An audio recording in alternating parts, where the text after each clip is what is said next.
로마서 8장 12절에서 25절 하나님 말씀 소리내서 한 목소리로 함께 합독하시겠습니다.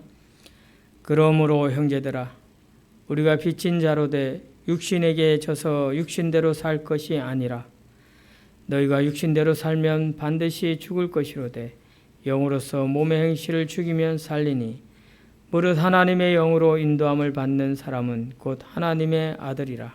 우리가 소망으로 구원을 얻었음에 보이는 소망이 소망이 아니니 보는 것을 누가 바라리요. 만일 우리가 보지 못하는 것을 바라면 참으로 기다릴지니라. 아멘.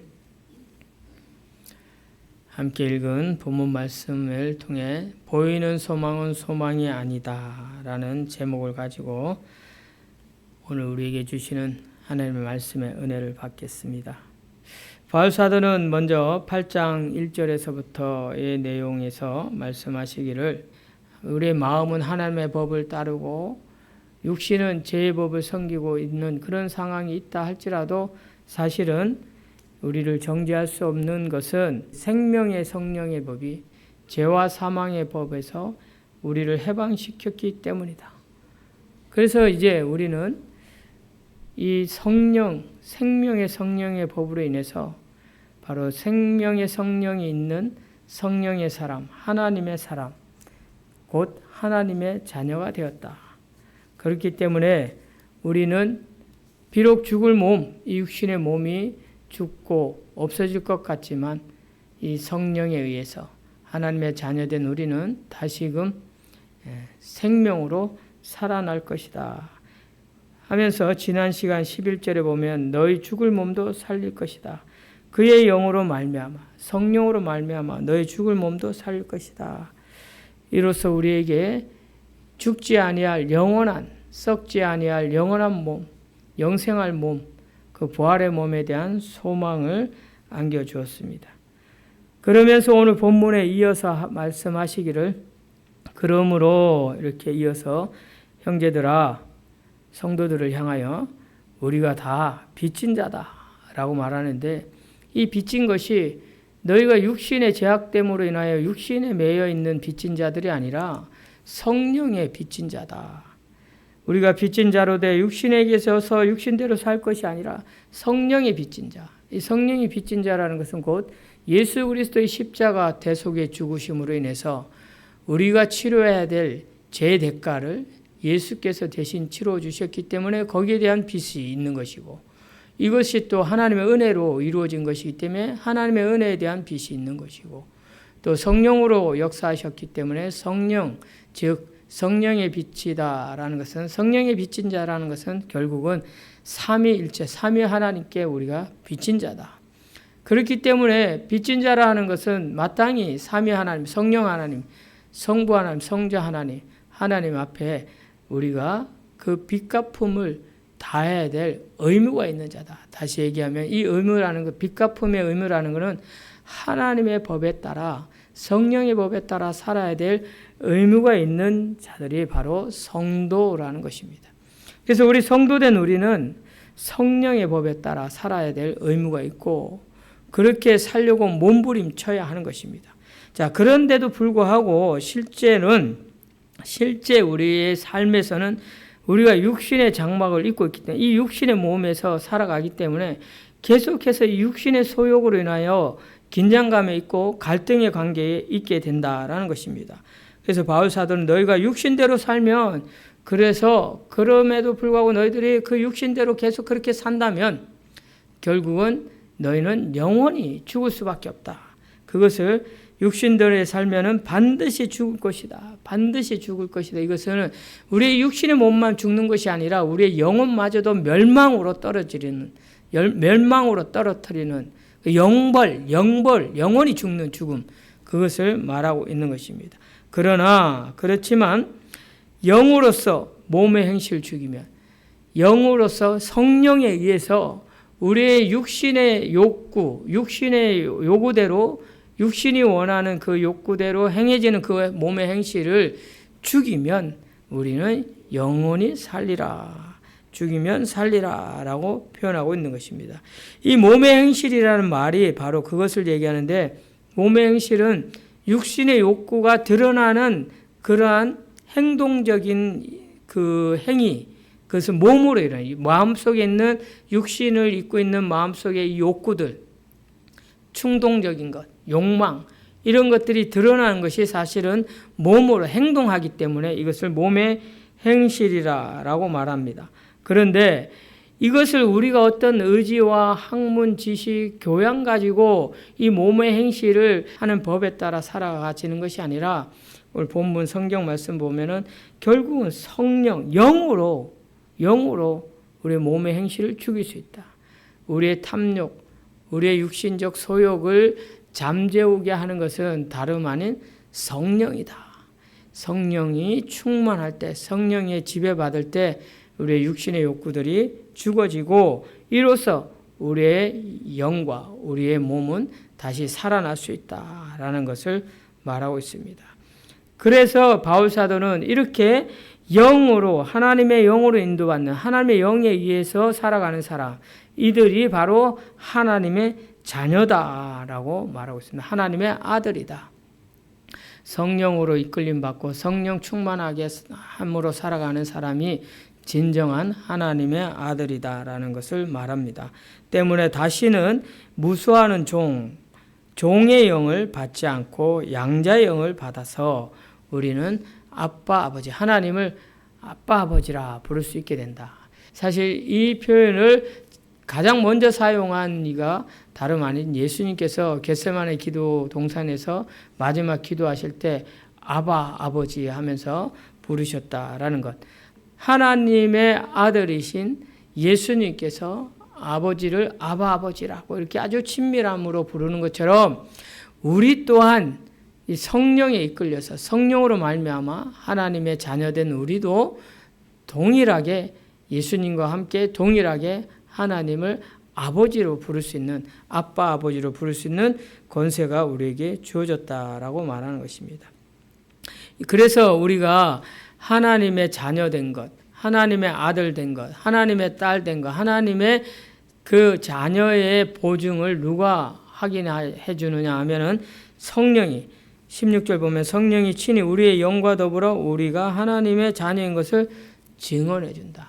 우리가 하나님의 자녀인 것은 성령께서 우리의 영과 더불어 우리 안에 있는 영, 우리의 영과 더불어 성령이 우리의 영과 함께 아버지 하나님의 자녀, 하나님 아버지의 자녀인 것을 보증한다, 증명한다라는 것입니다.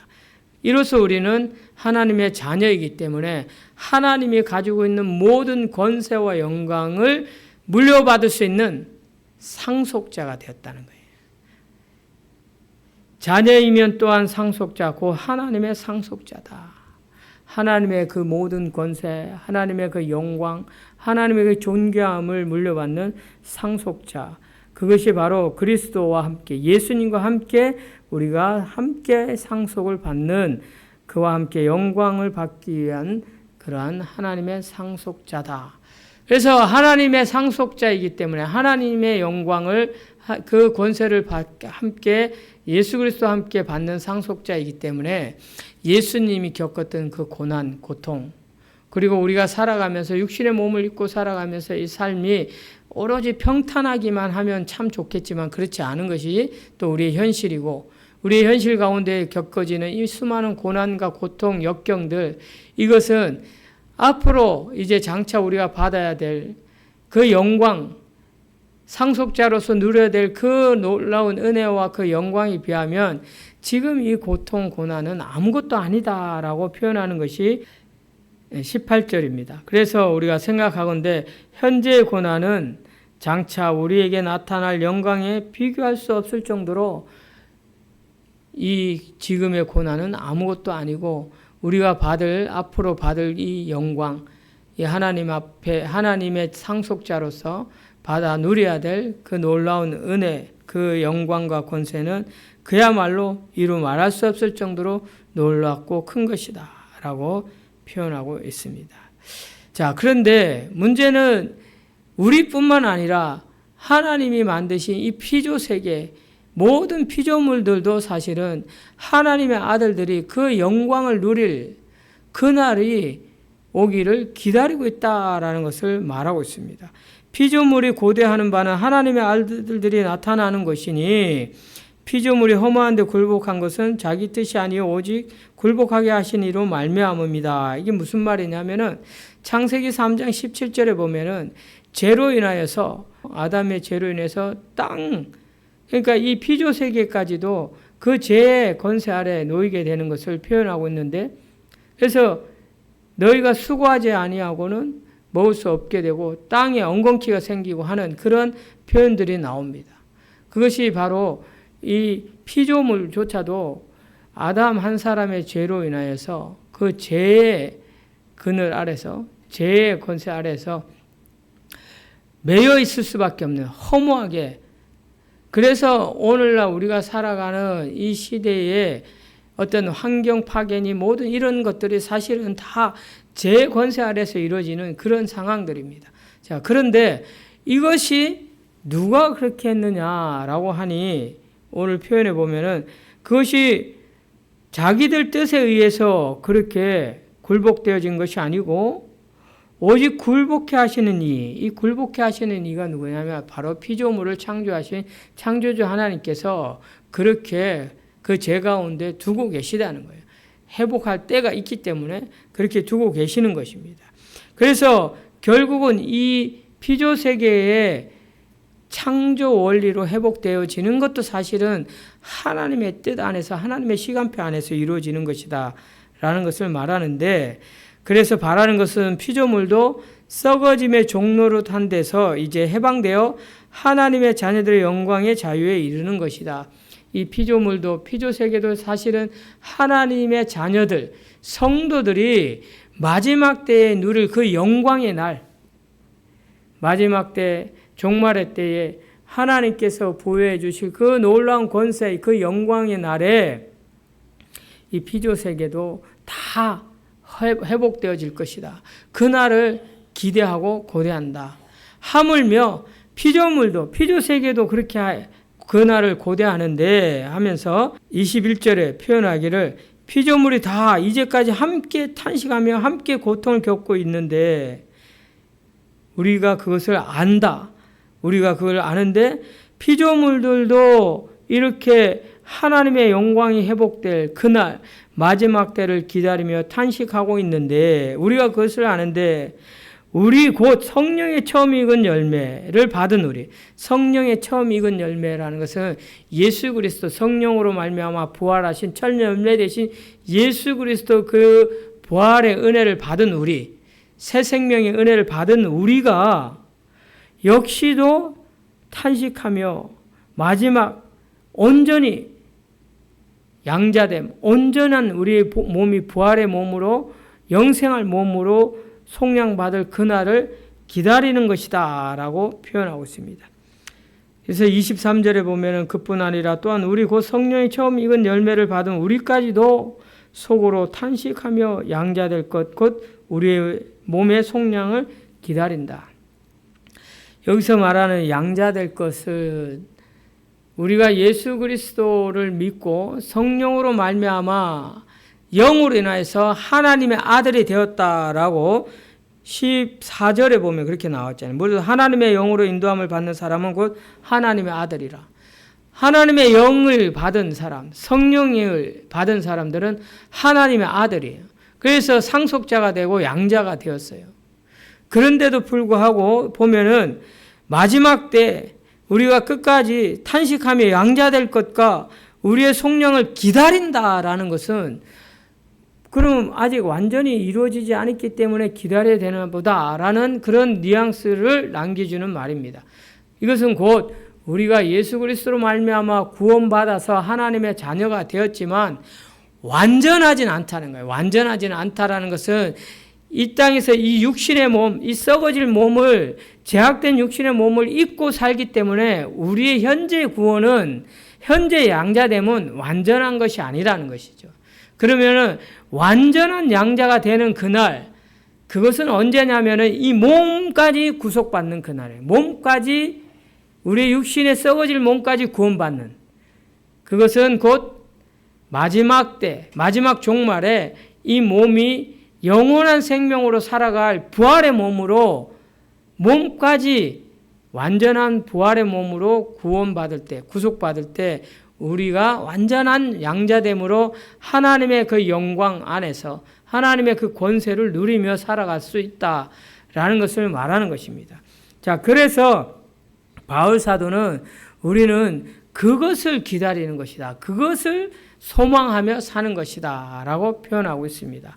그래서 우리가 소망으로 구원을 얻었음에 보이는 소망이 소망이 아니니 보는 것을 누가 바라리요? 이 말은 자, 우리가 소망으로 구원을 받았다라는 것은 사실은 이 소망이라는 것은 소망을 갖게 하는 성도들에게 소망을 갖게 하는 확실한 근원이 힘이 되는 것은 무엇이냐면 믿음입니다.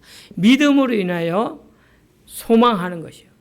우리에게 주어진 믿음, 그 믿음으로 인하여 영원한 생명, 영생을 누릴 소망을 갖게 되는 것이죠. 그래서 사실은 믿음으로 구원을 받았다라는 말과 소망으로 구원을 얻었다라는 말은 같은 의미로 보면 되는 것인데 여기서 표현하기는 바울 사도는 소망으로 구원을 얻었다라고 표현했습니다.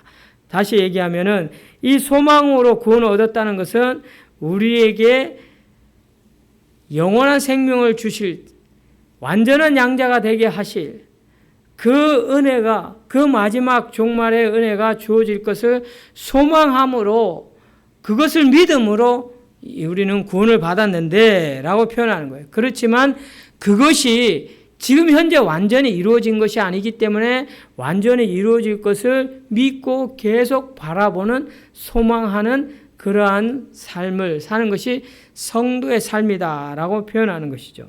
그래서 바울 사도는 보이는 소망이 어떻게 소망이겠느냐.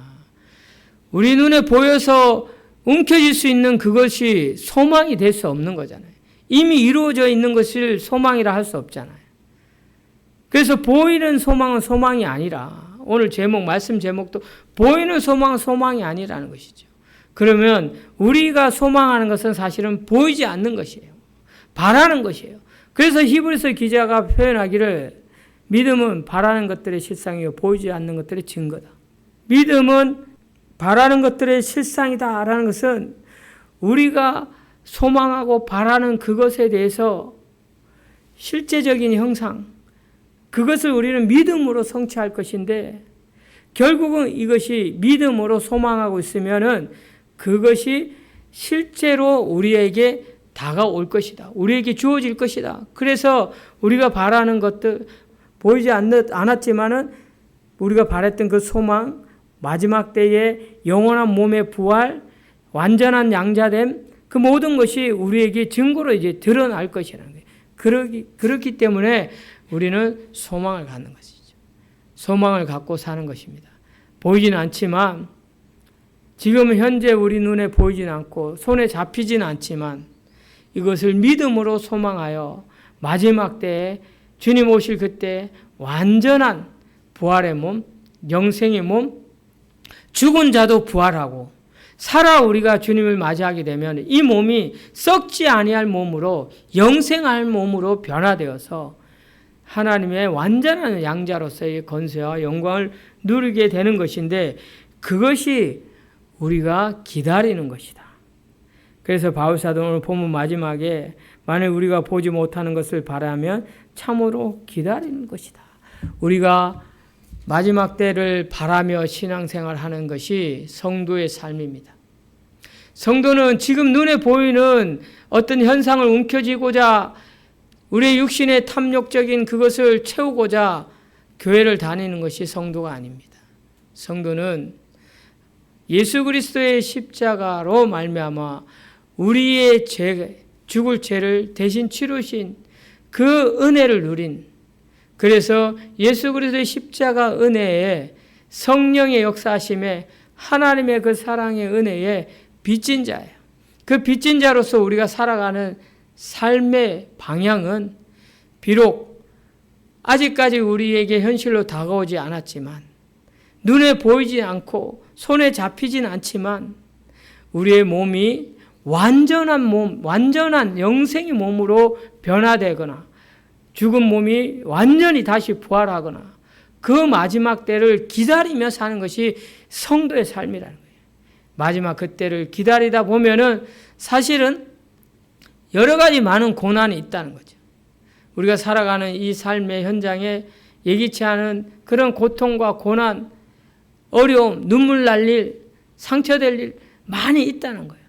그런데 예수님께서 그보다 더한 고난을 다 짊어지셨고 우리에게 실제 그 고난을 짊어지신 것을 보여주시고 말씀하셔서, 그러나 예수님께서 십자가의 그 모든 고난을 지셨을 때 마지막 하나님께서, 성부 아버지 하나님께서 그를 다시 살리시고 영원한 몸으로 부활시켜서 하나님의 영광의 자리에 있게 하셨던 그것처럼 우리들 또한 마지막 때에는 하나님의 완전한 양자됨으로, 완전한 자녀됨으로 하나님의 영광 안에 들어가고 그 권세를 누리며 다시는 썩지 않고 아프지 않고 고통 없고 그러할 영생의 몸으로 부활할 것을 우리가 믿음으로 소망한다는 거예요. 믿음으로 소망하는 것은 결국은 지금의 시간들을 참아야 한다. 오늘 본문 마지막에 보면은 그렇게 우리가 바라고 소망한다면 참아야 한다. 참음으로, 그리고 그 참음은 결국 인내고, 인내는 연단이 되어서 결국 우리에게 기다림을 통해서 그 소망의 결과를 얻게 해준다라는 것입니다. 견뎌서 견디고 참고 인내했을 때 이보다 더 영광스러운 하나님의 은혜 아래 들어갈 날을 기다리면서 마지막 한 걸음 한 걸음 걸어가는 것이 우리의 신앙일 것입니다. 오늘 이 말씀을 기억하면서 믿음 안에서